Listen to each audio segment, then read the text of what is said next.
200 years ago in the UK, if you said you were going to a gentleman's club, it was understood that you were going to a private upper-class establishment where you could relax, play parlour games, drink whatever it was English people drank 200 years ago. Today, in the US as well as the UK, if you said, I'm going to a gentleman's club, it's understood that you'll be paying for a striptease in a low-lit bar that smells like urinal cakes and hopelessness. Interesting, isn't it, that we would call it a place for gentlemen and that we call porn adult entertainment, as if these are the kinds of activities that typify mature behaviour. We can probably congratulate Hugh Hefner, founder of Playboy, for introducing this into mainstream culture. You see, Hefner really changed the public face of porn.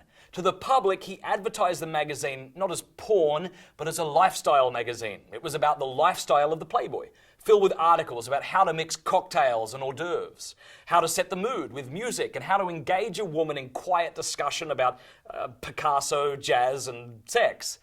All of this pretense was placed alongside pictures of naked women. This was the beginning of mainstreaming of adult media. But what exactly constitutes adult or mature behaviour? Ask any neuroscientist what a mature human brain looks like, and he'll likely talk about a region of the brain known as the prefrontal cortex. It's located directly behind the forehead and serves as the managerial centre of the brain.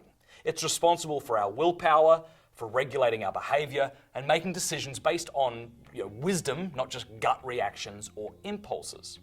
When emotions and urges surge from the midbrain, the lobes in the prefrontal cortex are there to exercise executive control. By the age of 25, this region of the brain reaches maturity in most men, meaning that our thinking becomes more sophisticated and we can regulate our emotions more easily.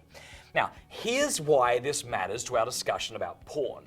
There's actually evidence that watching porn over and over diminishes the capacity of the prefrontal cortex to function properly. You see, the brain is designed in such a way to respond to sexual stimulation. Surges of dopamine are released during a sexual encounter, including the watching of porn, and this gives a person a sharp sense of focus and awareness of sexual craving. However, scientists are now seeing that continued exposure to porn gives the brain an unnatural high, and the brain eventually fatigues. It's the same pattern we see when drugs are abused. The brain becomes desensitized and we actually see shrinkage in the frontal lobes of the brain. So, what does this mean? This means porn actually impacts us physiologically.